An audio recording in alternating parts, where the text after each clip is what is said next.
Hello and a very good morning to you, and you're most welcome to today's Signpost webinar. We hope you're keeping safe and well. And today, the health and safety of farmers we will be discussing. It is a significant challenge for the Irish farming community, and unfortunately, fatality rates in agriculture have remained stubbornly high over the last 20 years or so. And of course, let's not forget about all of the injuries as well that are taking place on Irish farms. Not all being reported, of course.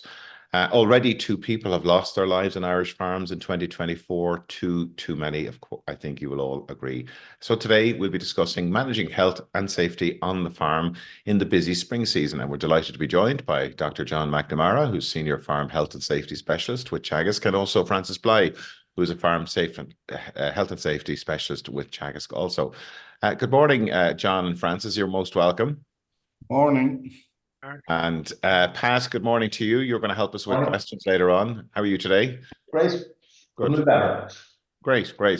So John and Francis, I have the pleasure of working closely with you both. Maybe John, could you just give us a little bit of a background to the work that you're doing within the farm health and safety team within Teagasc, very briefly? Yeah, well, basically, we want all advisors and educators and Teagasc messages to reflect health and safety. It's a really important, lifestyle issue, but also a sustainability issue. Now, we also have a very strong partnership with the Health and Safety Authority and with the Farm Safety Partnership, representative of all the various farming organisations. And Francis, I know you're involved in a lot of events as well across the country, a lot of publicity campaigns. Could you share us a little bit behind the motivation of those and what you do through those? So all the events obviously have their own various teams. We're working very closely at the moment with the team in Grange in relation to the development of an event this summer in June for Beef 2024. So our I suppose focus for me would be to ensure that health and safety is threaded through the whole event and all the various advice that's been delivered, and some bespoke, I suppose, advice in relation to farmer health and some demonstrations on health and safety. So we try to do that with all the events across the year. Great. So you have 2 separate presentations for us this morning. So if I could ask you to share your screen with us, and while you're doing that, to remind everybody that today's session is being recorded and will be available on the Teagasc YouTube channel afterwards, along with the presentations on the Teagasc website. And don't forget, we do have a podcast version of the Signpost series, and that's available on all of the popular podcast platforms. And very useful if you're on the move and you're not able to watch something, but maybe you want to listen back to any of our webinars in the car, the tractor. That facility is available to you. So without further ado, John, we'll hand over to you, and we'll take questions afterwards. Oh, great. Thanks, Mark. I think in the stock market they say I think they say past performance. You should have a look at that. Whether it indicates future performance is another question. We would hope in farm safety not, that we can make improvements. So I'm going to show some fatal accident data for last year and for the last 10 years, prepared by the Health and Safety Authority, with whom, as I've said, we have an excellent working relationship. Before I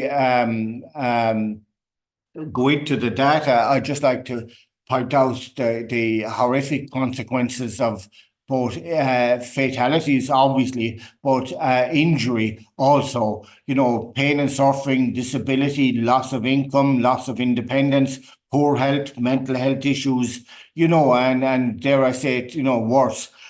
So that's what we're talking about. So it behoves us all to make the efforts. Apart from fatal accidents, there's about 4,500 non-fatal accidents on Irish farms. Here is the headline data, and tractor headline data for 2023, I should say. This is last year. So about 25%, 4 accidents occurred with tractors and machinery, 31% with livestock, falling loads 12%, 2 falls particularly from heights, 19%, 3 of them, and drowning. And I'll come back to slurry with a further presentation later too. So that's the scene for last year. Now, looking at the overall trends, we have been able to bring accidents down, but we have never been able to keep them down consistently. Looking at 2014, the huge number of accidents, huge workload on farms at the time, a lot of rushing, and a lot of people caught trapped between rolling tractors and vehicles and trailers, that sort of area, along with fodder crisis. Maybe if I move on to the last couple of years, from the middle of 2020, we had COVID, and accidents in the first half of the early part of 2020 were high, but when COVID arrived, they suddenly reduced. So we feel that lack of labour on more labour on farms, people working from home and being available to help was probably a significant factor, along with maybe respect for the health services and people not wanting to go in hospitals. Now, regrettably, fatal accidents are going up, and last year there was 16 fatal accidents. So one is one too many, but far too high. Now, overall, the point I want to make is that accidents are coming down, but the figures are variable. But older farmers over the age of 65, the second line from the top on that graph, they have gone up over the last number of years. Younger farmers from 17 to 64, as you can see, there's a long-term trend line downwards there. And I'm glad in 2022, and I think in 23 also, no childhood fatalities. And now just look at a quick look for the last 10 years on fatal accidents. And vehicles is the big issue, followed by livestock, followed by falling loads, machinery falls, and that. So compared to last year, a lot more vehicles on average and than last year. Last year there was a lot more livestock in our Irish farms. Vehicle fatalities, just to look at those for a second, and getting knocked down on the farm is the biggest issue, whether it be with a tractor, with a loader, quads, and there's new regulations there on quads, trailers, excavators, and others. Falls on farms, and there's 24 of those. And they're a big area of concern. Falls from heights, falls from roofs, falls from ladders and roofs, falling off vehicles. So the simple stuff, falling from, literally falling off a vehicle, or slip or trapped between bales. They were the main issues there. Now, by age group, over 65s, let's have a look at those. And they account for half the accidents. Then 55 to 64, 19%. And, as you get into the, 45 to 54, 9%, but then it goes into lower. So age is a significant factor with accidents. And, older farmer safety is a huge issue. Childhood accidents, predominantly involving machinery, either getting knocked down is what I would say, or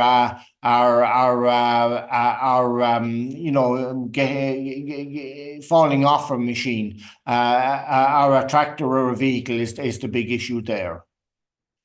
Livestock accidents, it used to be all about bulls. But, if you look at this slide, it's not about bulls. Bull accidents are still there, but cow accidents have increased. They may be about 30% or 25 to 30% of the accidents. But livestock, all livestock can be dangerous due to their size and weight and possible aggression and that. So that's something that's important to note. Now, the over 65 accidents, a lot with vehicles, a lot with livestock, and a lot with falls and falling loads. Right. Those are the main points I want to make about livestock. And I think, as I said at the start, I think the point we want to make is we want to learn from the past. There are three, let's call them bullseye areas. One is tractors and machinery, and around farmyards in particular. Another is livestock, particularly cows and bulls. And another is falls, particularly from heights and on from roofs. And older farmers, particularly, are significant victims in accidents. They account for half of them, in fact. So Of course, we can that learn from reflects that. the change of average age of farmers as well, of course, within the farming sector. John, we have a question just to hint. I think it might be worth talking about it now. The question is in relation to suicide, and how is that accounted for? Is that recorded in those figures that you've presented, or where would that be available? Um, uh, no, it is not accounted for in those figures. These are work-related accidents related to work activities. Suicide is, it's a voluntary act, so it's excluded. Now, I should say that my colleague, Dr. David Meredith, is studying suicide rates in Ireland, and we have a European seminar. We held, Safe Habitus, a European grant. We held a seminar in Brussels recently. Suicides in France about 20%, somewhat higher than the rest of the population. And the research that David and his colleagues are doing is kind of showing that suicide levels are somewhat higher in the whole rural area than urban. Okay, great. Okay, thanks, John. We might bring Francis in now for the second part of the presentation. So, Francis, you're going to focus on some of the sort of practical advice that farmers can take on for the next number of months, and it is a dangerous time of the year. Cows calving, and movement of animals and handling of animals and so forth. So and of course being organized is an important part of that. So Francis, yeah, we have we can see your slide there. It's coming through okay. That's excellent. And so if a reminder that we have the Q&A tab at the bottom of the screen, and if anyone wants to submit some questions for both John or Francis, please do so. Thanks. Okay, thanks, Mark, and again, hi to all the viewers. So really, yes, what Mark has said there. My main focus here is, I suppose, the practical aspect of, we've seen a lot about the statistics where the fatal accidents are happening. John has presented them very well. I'm just really talking about maybe some of the main issues that we're going to face during the spring season, and we are facing currently. And really, it all boils down to, how the decisions that we're making every day about the jobs that we're doing. And one of the big areas that we need to be focused on is workload. So how much work do we have? How much time do we have to do it? And are we able to kind of fit everything in a sustainable way? So, the research would say that we need to keep work, rest, and leisure in equal proportions, if at all possible. Obviously, this time of the year, the work will increase a small bit more, but we need to be cognizant of the fact that it needs to be sustainable, or it's going to have an impact on us or other people that are on the farm. We need to make sure that if we find that workload is too severe, or there's too much to do, we need to get help. We need to seek help, or we need to find ways of bringing in help. And that sometimes can mean, contractors doing certain jobs that they're specifically tailored to do, or maybe hiring in casual labor, or just trying to find some help on the farm, not letting it get on top of you. We need to make sure that we're getting sufficient amount of sleep. When that workload increases, when we're trying to do, burning the candle at both sides, sleep can be the victim, I suppose. And a recent study from the Irish farmers conducted by Dublin City University found that almost one in four of the people that responded to the survey said that they felt burnout, and over half had sleep issues.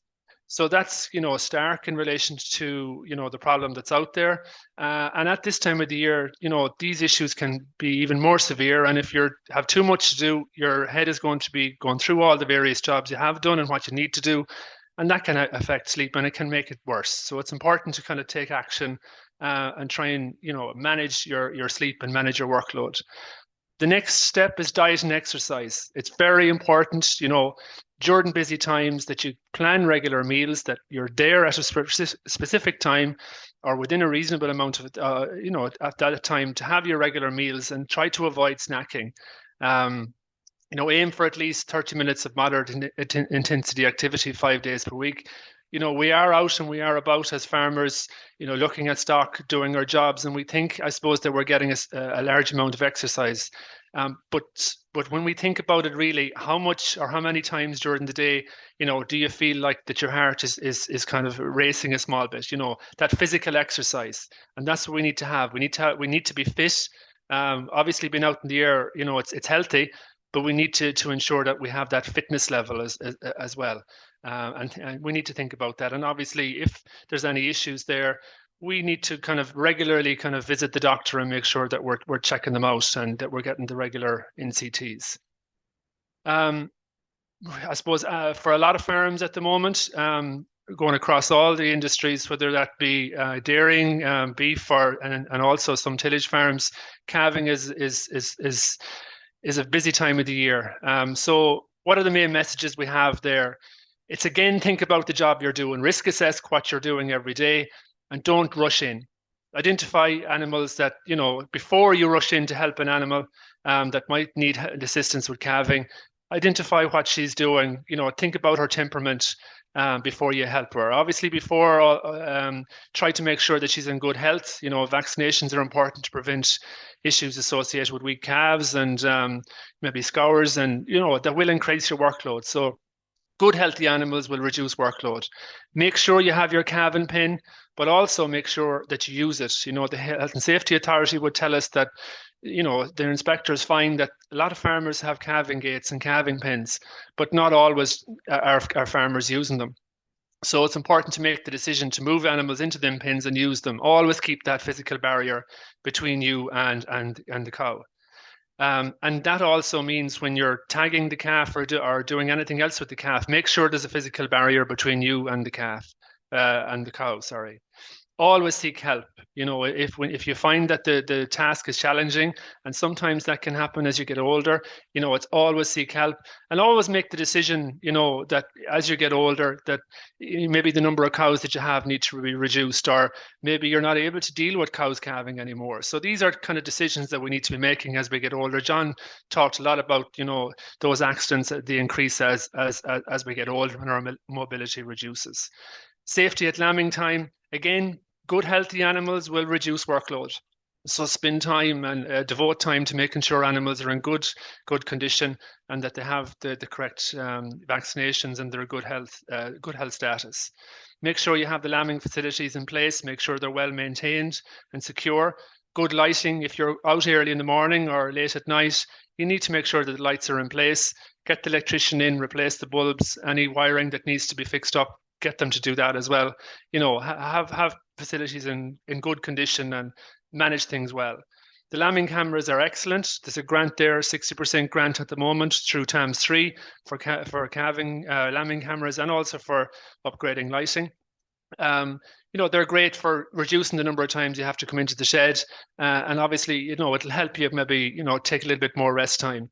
Back injuries, a big issue for all farmers, but especially sheep farmers. You have Osborne, with a recent research project was done by Osborne, and she found that 56% of farmers reported back injury or reported a musculoskeletal disorder, and about 40% of those were back injuries.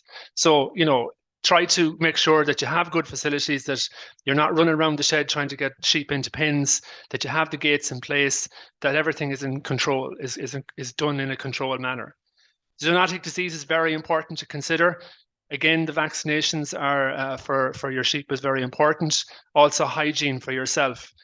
And one other message we'd have is make sure you don't bring, I suppose, dirty or clothes that might have some issues in relation to the viruses on them or discharge from animals on them into the house, because that can if it get in contact with people, it can cause a problem.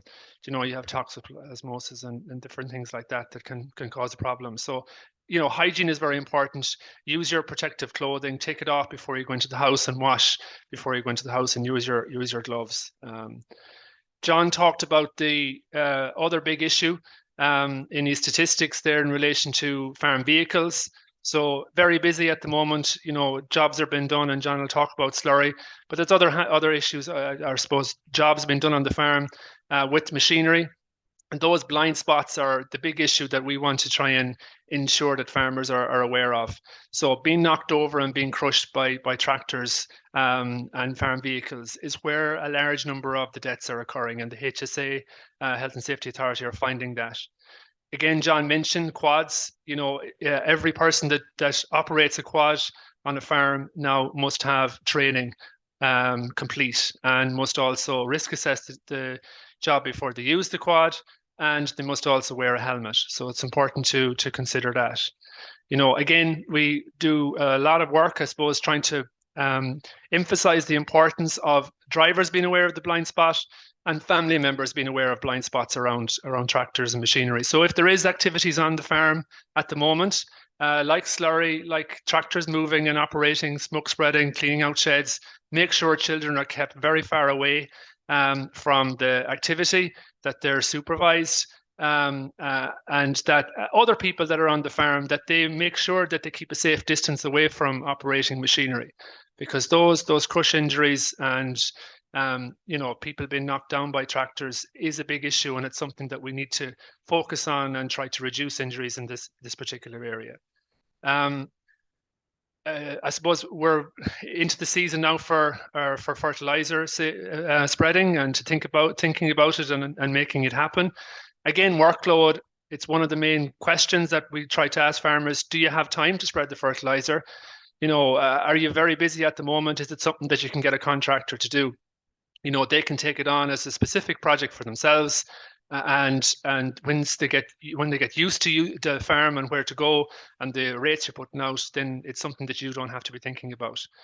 But if you are thinking about it, make sure you plan in advance. Make sure your machines are well maintained, that they're attached correctly, that if there is any maintenance that's required on the machine or the tractor, that it's done before you start doing the work. So you need to risk assess the fertilizer spreader and the tractor and make sure that it's done correctly. And if there are people on the farm, young people maybe sometimes get the job of spreading the fertilizers, that they're well trained, they know what they're doing, and they're competent to do it. The fertilizer type that you're getting on the farm can have an impact. So, you know, consider maybe bulk or big bag options. It can reduce the need for manual lifting of the 50 kg bags, but when you start increasing the weight, you change, I suppose, the risks. So you're dealing with different risks when you have heavier weights. You know, store fertilizer safely and a clean level surface. Beware, it's a big message we have, beware of damaged bags, as they can cause sudden movement and collapse. When the fertilizer starts to seep out of the fertilizer bag, then the center of gravity of the bag changes, and it can move, and it can allow other bags that are surrounding it or above it to move also. So it's important to consider that, to think about it, and to be aware of it, and to always have your eyes open for it. You know, if you are using bulk fertilizer, maybe sometimes it's on tillage farms, ensure the store walls are structurally sound. You know, it's important to cover it to prevent the moisture getting into it. You know, conditions can become slippery. When you're moving bags around the farmyard, you know, think about sharp edges on whatever you're lifting them with.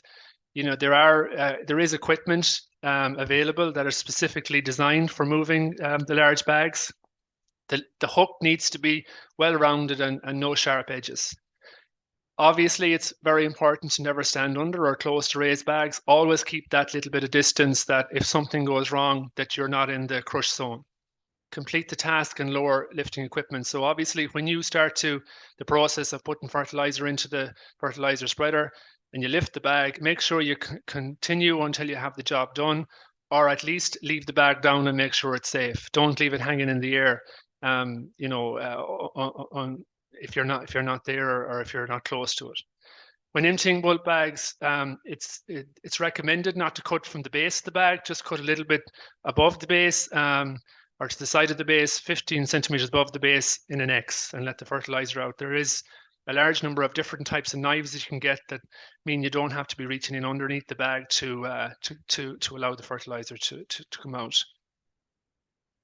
In relation to the small bags, a 50 kg fertilizer bag is really a two-person lift. If you were on site, it would be a two-person lift on a construction site. So it's a two-person lift, and it's something you need to consider. You can cause severe injury, as I said. Aoife Osborne found that 56% of farmers have a musculoskeletal disorder. So it is something that is, something you need to consider. So obviously, avoiding having the small bags will remove the risk of it causing a back injury. But if you do have the small bags, it's a good idea to place them at waist height. So some farmers would leave them on a trailer so that you're moving them or sliding them rather than actually having to lift them from the ground. Manual handling is very important, and having good lifting techniques. That would mean, lifting with a broad, stable base, feet flat on the floor. Use your knees, bend your knees, and use your legs for the lifting. Keep your back straight. Grip firmly. Keep the bag close to your body. So keep the fertilizer bag close to your body, so you're keeping the center of gravity close to your body, and use your legs to lift. And always walk in the movement. Don't be twisting your back while you're lifting. So that can be a high risk activity. So you lift it, you use your feet to change the direction rather than your back. Okay. A large number of farmers still out there are part of the liming scheme, still have to spread lime. What message we have for you farmers and anyone else, I suppose, bringing lime onto the farm is, think about where you're going to store it before it's spread. Think about the lorry coming in to tip it. Where is it going to? How is it going to get in? How is it going to get out? Is the ground conditions good? Are there any trees that might be an issue?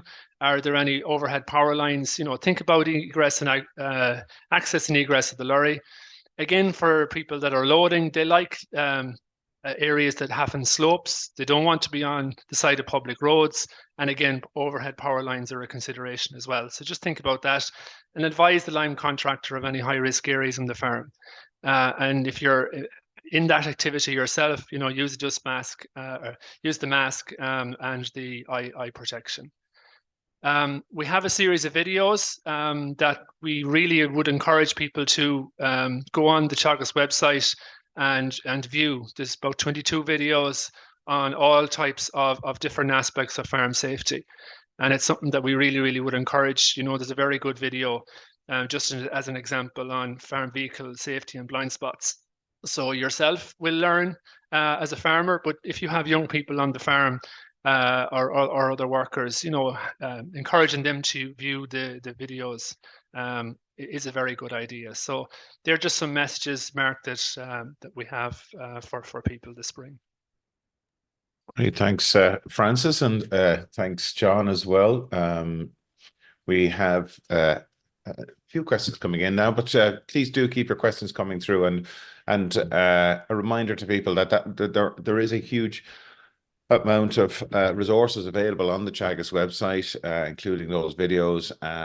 Francis, for people who maybe aren't farmers or working with farmers, coming around visiting farms this time of the year, what advice would you give, or how, if they spotted something maybe that they felt, and oftentimes it does take a third party or a fresh pair of eyes to identify something. Any advice you'd offer there? I'd always offer the advice I would always I suppose the advice I would offer would be that people would always have the conversation. Not to let it pass, not to let the opportunity pass, just to mention that you think that this particular activity or the hazard that you identified, that it's very important to let the farmer know, because sometimes they don't see it. And sometimes they, you could pass, they pass by it every day and they just don't notice. because you get familiar over time on your farm with your farm and the way you do things and the activities the way you manage the farm. And you may not always see the risk and the hazard. So it's very important to have the conversation with the farmer if you notice that there's an issue on the farm. And if farmers have other people coming on the farm, obviously we would really encourage farmers to ensure that everybody comes to the house first, that they don't wander down the yard, and that there's that separation between the house and the yard, and that if visitors are coming, that they're supervised while they're on the farm. You talked about the 56% of farmers suffering from musculoskeletal disorders, and a large proportion of those are back problems. John, we still see the 50 kg bag of fertilizer being offered to farmers, and I see the construction industry now, it's a 25 kg bag of cement that's offered there, and we don't want to go down the route of producing more plastic either, but does it make sense having those types of dangers there? I mean, oftentimes we know that farming is a solitary exercise, and getting a second person to help lifting a 50 kg bag is often not so practical. Yeah, no, there has been a huge shift towards the 50 kg bags, over time, and I think that is beneficial, provided people have the correct mechanical, hoist, to lift the bag. I think you meant a shift away from the 50 kg bag. Sorry, a shift away, Yeah. from the 50 kg bag. Apologies. Towards the larger, is it quarter ton or half ton bag? Yes. And that's the right way. Now, the legal, the key to lifting anything is correct technique. Now, there is no legal limit to what you can lift, but 25 kgs is about what health and safety would recommend you should lift. So moving towards the bigger bag is beneficial, provided that it's done safely. There are dangers with it. I might come in there, Mark, just for a second. I know the Health and Safety Authority are having conversations, I suppose, on the possibility of moving to the 25 kg bag with the fertilizer industry. But obviously, all the machines are set up for the 50 kg, so it's a process over time. And I know John is going to cover a little bit on slurry as well in a few minutes. So it's kind of one of those things where we need to, I suppose, identify the best ways we can do these jobs, and if we can move to the 500 kg, the half-ton bags, it's the way to go. But we need to have the facilities, we need to have the equipment, and we need to have the know-how, and we need to do it safely. So, John, we are coming into the slurry season now, or well, we're in it at the moment in parts of the country. What advice are you offering there? No, I have a short PowerPoint on it, so there's a considerable amount of advice.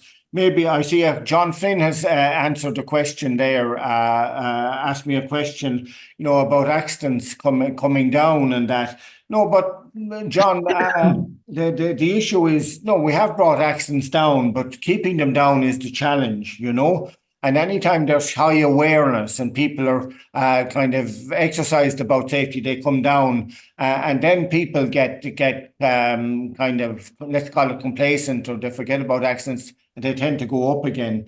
Now, particular successes, under the age of 55, accidents have come down significantly.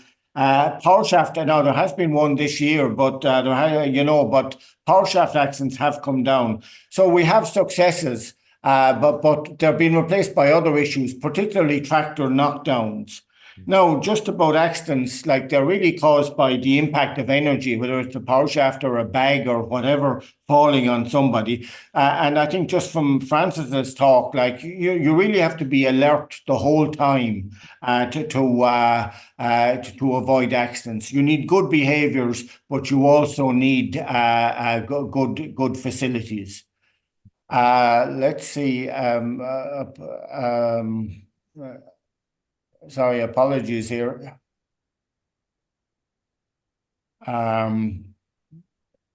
Sorry, apologies. Stop. While you're getting prepared there, just a question for Francis. You mentioned quickly some of the support and TAMs for cameras. Would you mind just give an idea of the broader level of support under TAMs for various health and safety infrastructure that might be useful on the farm? Yeah, so the TAMS 3 scheme, under the farm safety element of the scheme, it provides 60% grant funding. So there's a wide suite of different options under that particular stream of the scheme. One of the main, I suppose, ones that farmers are very interested in is cattle handling facilities. You can get them fixed or you can get them mobile. Sheep handling facilities, either fixed or mobile. As we said, the lighting in farmyards, you can get granted towards upgrading your lighting. Also in relation to skylights, you can get granted for bars under skylights. You can also, get there's a kind of a pump for PTO shafts, replacing the PTO shaft with a hydraulic pump.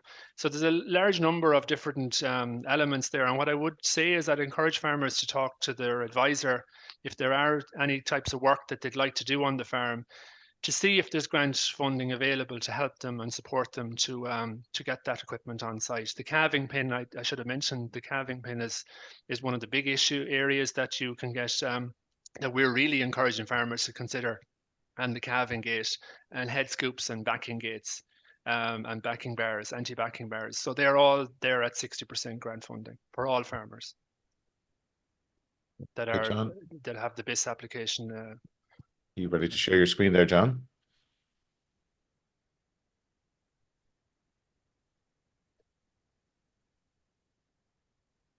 Perfect. Am I up? Yeah. We can just see it in edit mode if you want to go to full slide. Yeah, excuse me for 1 second. Apologies. Stop. I have to.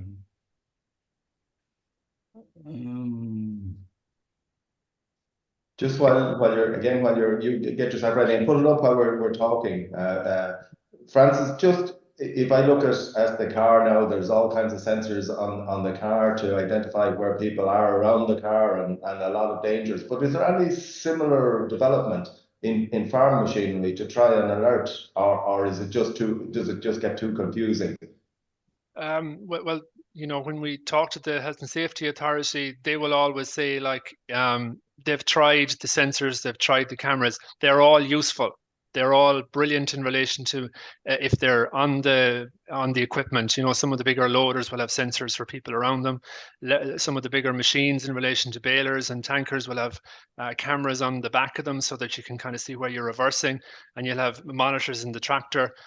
But they will always say, the HSA will always say to us that the best method of preventing knockdowns is that, the people that are surrounding the machine are aware of the fact that the driver can't see them. So there's an education piece there in making sure that the driver is aware of his or her blind spots, and that the people that surround the machine are aware of their blind spots, that they're just not being able to see, that they need to be well outside the zone where they can be crushed by these machines. And yes, there is equipment, but it's a second phase of prevention. It's not the first phase. The first phase is keeping out of the crush zone. Okay, John, we can see your screen fully there. So if you would like to. Great. No, slurry is a big issue, and so that's consequently I have to produce a PowerPoint. Now we have a leaflet on it, on our website that was prepared with the Health and Safety Authority, and it was prepared sadly after the Spence tragedy in Northern Ireland in 2013. And that. No, so the key point, I think you saw from the diagram earlier that about 10 people die, either falling into slurry tanks or gassing and that. Now, pathologists have difficulty in deciding at times, whether it's gassing or whether it's drowning. A person might get some gas and get a bit faint and fall in, that sort of thing. No, but the crucial point I want to make is to guard guard slurry openings, whether they're lagoons or whether they're underground tanks. Okay. Now, the next thing is air, windy day, ventilation, and I'll have to more or less emphasize that, any dull day when there's no air movement, that's when fatalities with gassing have taken place. Never go into a tank, this is a specialist task. You need breathing apparatus, you need harnesses, you need training. Never go into a tank. Okay, and just while I'm with this graphic, the power shaft, people tend to know that slurry tanks have rotating power shafts. All power shafts need to be covered and never go near the shaft. Make sure warning signs are in place. And lest I forget to say it, slurry gas detection systems we're on sale, but the HSA has strongly not recommended them. They cannot, they should not be relied on. Right, there are numerous gases, but hydrogen sulfide is the big one. But there's carbon dioxide as well that can develop inside an empty tank or semi-empty tank. Methane, which on the continent causes an odd explosion, and in Ireland also, and ammonia. Lack of oxygen in tanks can be a problem. Greatest issues occur when the gas is released after agitation, long storage, or when effluent is added. Now, hydrogen sulfide has been the big killer, but lack of oxygen is the other one. So the occupational exposure limits over 15 minutes is 10 parts per million. At low levels, that level, you'd get the smell of rotten eggs. No, but my colleague J.J. Lennon and Peter Frost in Ireland, they did a study in Ireland some years ago, and there's been a more recent study in the UK that shows that up to 10,000 parts per million of gas are released, which is lethal, instantly lethal. Now, the research work would show that, when the crust is broken and slurry is released, that's a huge peak. But within 30 minutes of good ventilation, slurry gas levels drop. Now, one thing I want to emphasize, and I feel there is a deficit here that could compromise safety. But adequate slurry and soiled dairy washings, you need to have adequate slurry. This is related to stock numbers, and we all know that dairying increased, so we need enough slurry capacity to deal with it. We need to keep out rainwater, albeit slurry needs to be at a certain moisture to be spread properly, but generally we need to keep out rainwater. The best time to spread slurry is when the grass is growing, and if you're putting it out in other times of the year, earlier or in wet ground, you're compromising environmental issues and that. But very often cattle can be in sheds and you're compromising possibly safety also.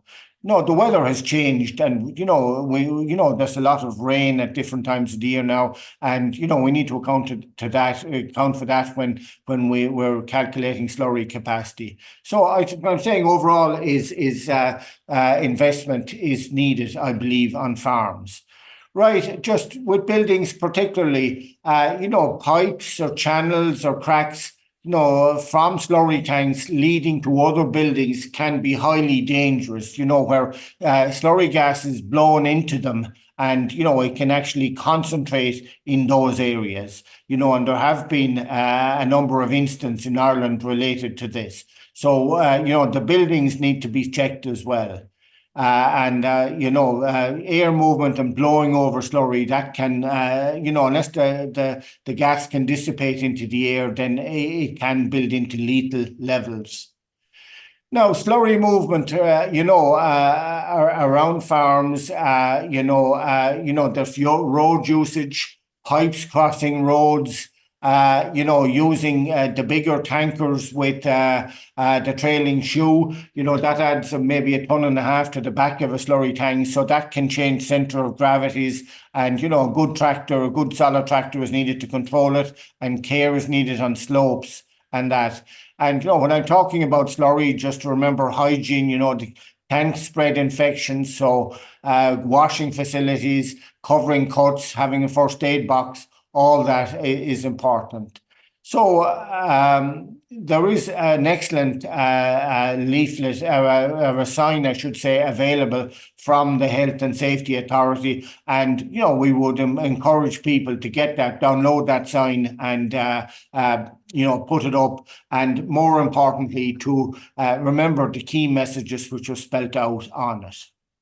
Okay, I think that's my presentation. Thank you. Thanks, John. Really, really excellent advice there. Yeah, slurry season is always a dangerous time, and of course, subsequently silage season as well, which is not far away in many parts of the country, particularly down south. John and Francis, you both spoke a lot about the farm fatalities and the kind of physical risks. I know you're also doing a lot of work around the whole mental health, farmer mental health.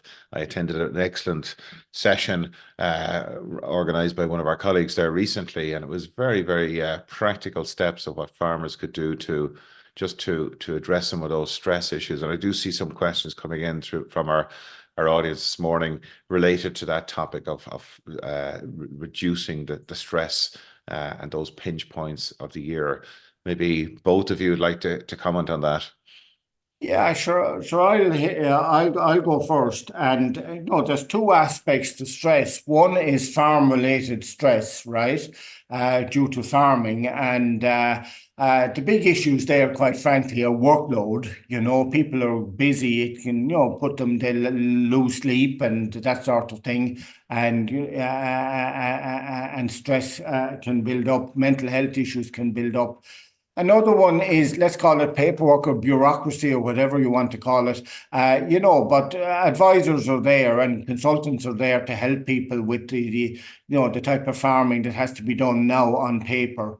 Poor health and safety conditions, that is a stressful area.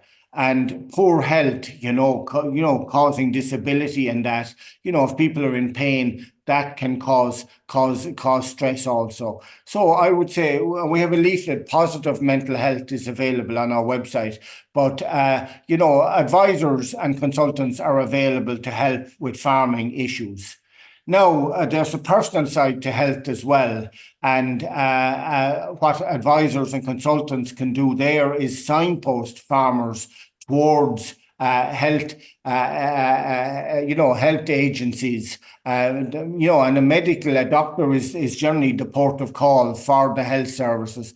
So we would encourage farmers to look after their health, take time off, realize the symptoms, of stress in themselves, and seek professional care advice and that. So it's a combination of both, work-based stress and personal stress, and gaining health literacy is a huge issue. Thank you. Thanks, John.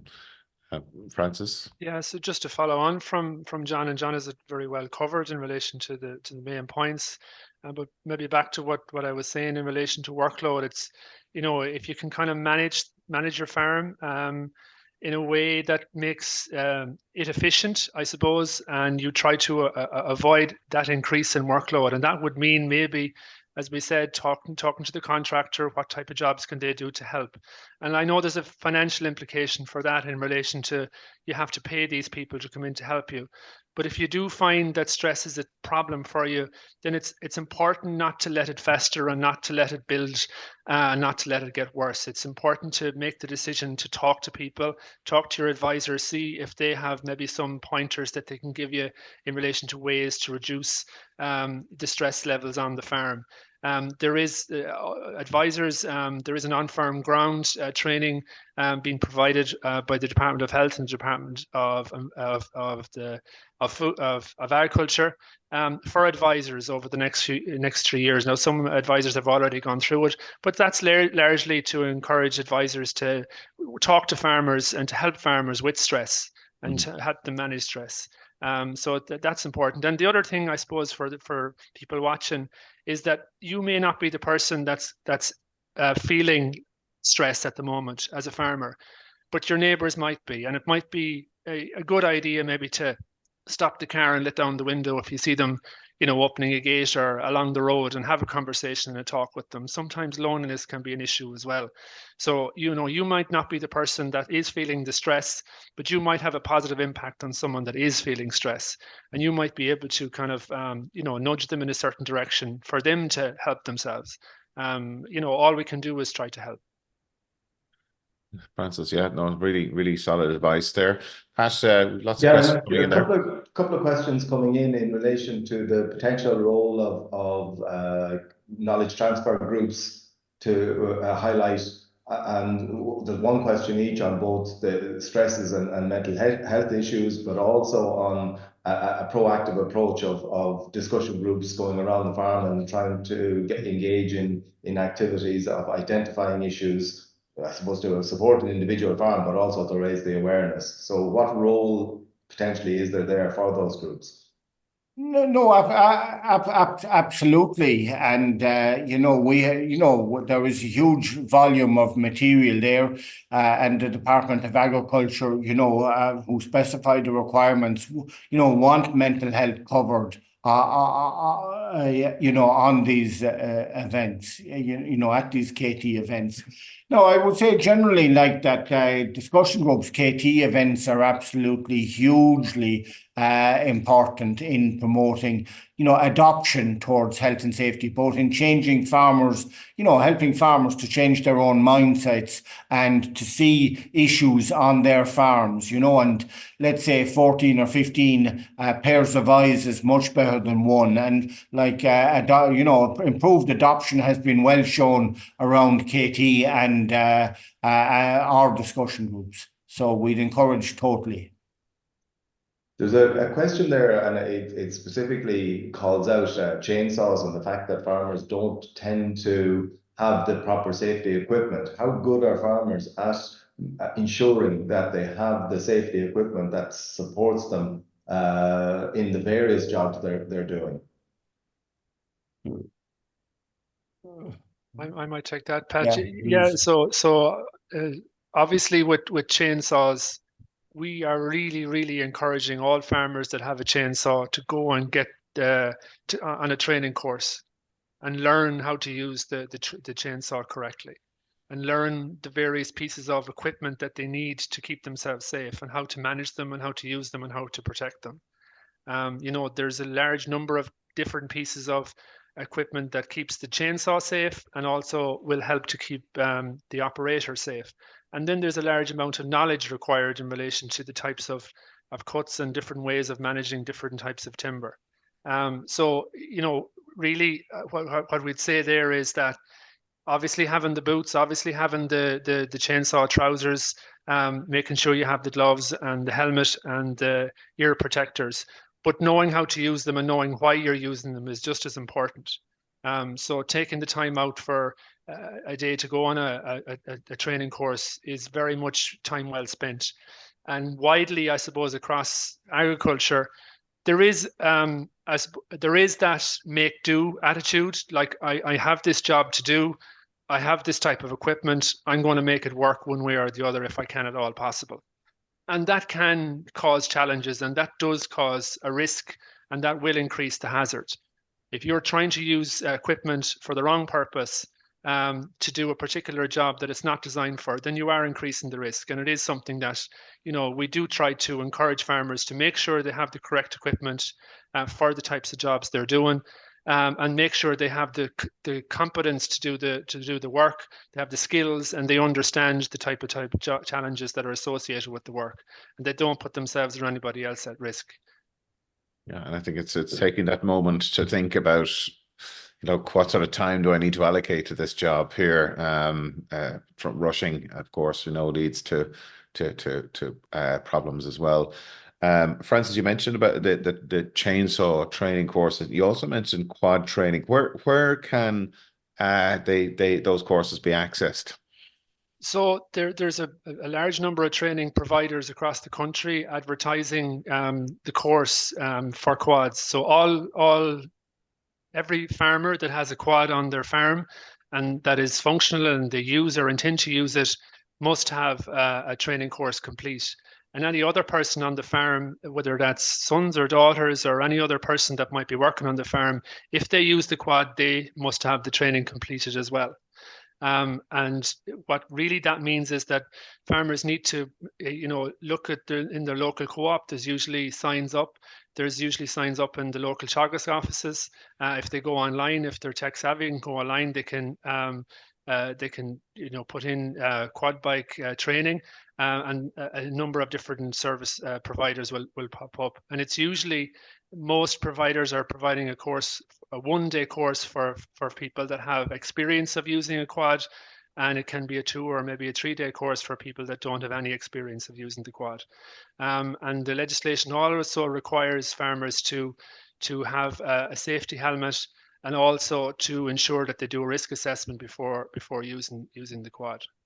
So, we have, if people want to contact us, we have a list of providers, but that's changing every day as new training providers are added to the list. There's a question there about road safety, and I suppose there's a couple of elements. This one is where you have ingress and vehicles coming out of fields, potentially leaving effectively muck on the road, but also, I suppose, general ingress and egress to roadways, and making sure that there's safety precautions taken. Any comment on that? Yeah, no, I'll take that one. Road safety is, public safety, road safety is hugely important, and it's high risk, cars passing at whatever speed, 30, 50, 80, 100 kilometers per hour. Now, the farmer, whoever puts the muck on the road, has a duty, first of all, you should prevent it if you can. But if you do, you have a duty to remove it forthwith, in law, you have a duty to do it, Now, the person who asked the question mentioned about the construction industry, with road sweepers to clean them. Well, they're available for agriculture as well, so they should be used and used thoroughly, to do it, So the big issue is prevention, and prevent the slaughter of the muck on the road if possible first, but keeping roads clean also needs to be done, and done immediately.